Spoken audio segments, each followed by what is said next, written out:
Welcome back to our channel. A position where if there's, let's say, good news, if there's, let's say, anything positive about this, it could really just elevate ZBCN to a very good level.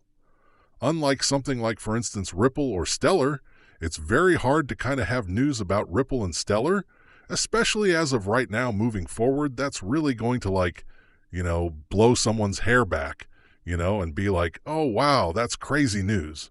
It's very difficult to gain something like that, especially when it comes to Ripple and Stellar this time around.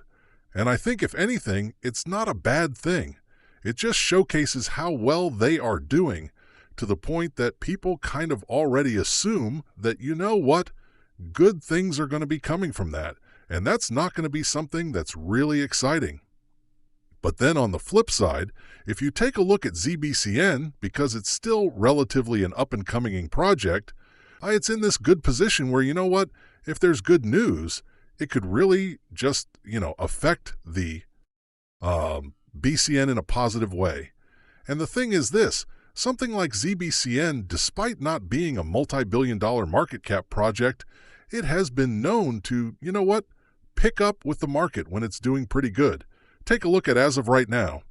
Some other projects out there, they're kind of lagging behind, but really if we take a look at ZBCN, it's somewhat going along with the ride, really. And I think that's a good thing because it showcases that, maybe when the market is doing good, and let's say if it does a lot better, it's not a forgotten about type of project. It has been known that, some of the volume, some of the capital, some of the attention does flow into ZBCN to a certain extent. Not fully, right? Because, of course, we take a look at the market leader, something like, XRP with a market cap that is well beyond $100 billion. Not even 1% of that, market cap is even in here, right? So I can't really say ZBCN has that much attention, but it has pretty good attention, and I do like that. And some people out there seem to think that, oh wow, man, ZBCN, it's kind of like a watered-down version of Ripple and Stellar. Well, maybe a little bit, yeah, but who cares? Because the way we take a look at it is that this is something that sometimes people care about. Like, for instance, does anyone really care that Pepe is a watered-down version of Shiba, and Dogecoin? No, they don't really care. They still believe in it anyways. Not every single person. But you know what? There's some attention there. And when I take a look at something like ZBCN, it's focused on pretty much the exact same markets as Ripple and Stellar. Sure, it doesn't have the fans, doesn't have the hype, doesn't have the exchange listings to that degree, but sometimes people do like it because not every single person is going to automatically want to enter into random dinosaurs. Right? Some people seem to think that XRP and XLM are dinosaurs, and they feel like, oh man, the best days are behind them a little bit, maybe in a sense. But you know what? When it comes to ZBCN, it feels like the best days are actually ahead, at least to me, because 10 cents is around a 50x from here. And I do like that because it showcases that, ZBCN still has that room for growth, at least hypothetically. Doesn't mean it won't do that, but I do like that. Not to mention, what I do like about ZBCN is the fact that it's not this type of project that is overly complicated with random knickknacks and all this that makes it very, difficult to understand. Because if we take a look at ZBCN, it's a very simple and easy to understand project. Again, the ZBCN network is allegedly a decentralized infrastructure network for real-world value flows. Basically, very fancy way of saying how it's focused on RWAs, and more specifically RWA payments. RWA stands for real-world asset, and RWA tokens are, for instance, in sectors that could be, for example, right in places like real estate, bonds, commodity stocks, and they are digital representations of physical assets on the blockchain, again, RWA tokens, so that's cool and very interesting. Not to mention, ZBCN is focused on AI-based PayFi or AI-based payment finance. It should say that's really amazing. People love AI, they love payments, they love finance.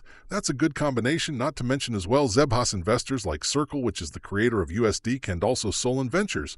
I mean, really, if I take a look at ZBCN in a snapshot like that, right, in a very simple form, that's a very no-brainer pick for me. Really, when it comes to a project, relatively speaking, low market cap, focused on good aspects, and it's a very polished project in a sense that it doesn't need to really have much to gain attention during a fully fledged bull run, because exchange listings are there, the community is there.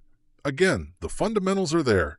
All it really needs to do now is wait for the market to do very well, which hypothetically all directions, or should I say all signs, are maybe indicating that that could very well be the case, especially moving forward. And maybe even entering into Q4 of this year, we could very well maybe see a very good recovery, who knows? But all signs seem to be indicating that that could very well be the case. So when it comes to ZBCN, all it really needs to do now is wait for liftoff. And when XRP really starts picking up in a massive way, once XLM really picks up in a massive way, something like ZBCN, I think could very well go along with the ride. But the crazy thing is that really, even just slightly bullish news could really affect ZBCN in a good way due to its relatively kind of low market cap status. But I don't mind that because I think that's actually a good thing. And all I got to do right now is stay patient, accumulate hold, and I just wait. That's it. And just wait for the markets to pick up. It's going to pick up when it wants to pick up, but I'm going to prepare myself for that by accumulating more. Again, holding and just waiting, because that's the only thing I can control. Again, going to a market cap of around $7.5 billion, considering current circulating supply, doesn't seem that difficult to achieve, especially XRP as of right now, considering how it has a market cap of over $100 billion, and we're not even in a fully fledged bull run yet. Again, during a fully fledged bull run, something like ZBCN achieving a glimpse of what XRP is as of right now, that wouldn't surprise me whatsoever. And make sure to subscribe if you gain value from this video. I do. And one last thing, don't forget, like, share, and subscribe.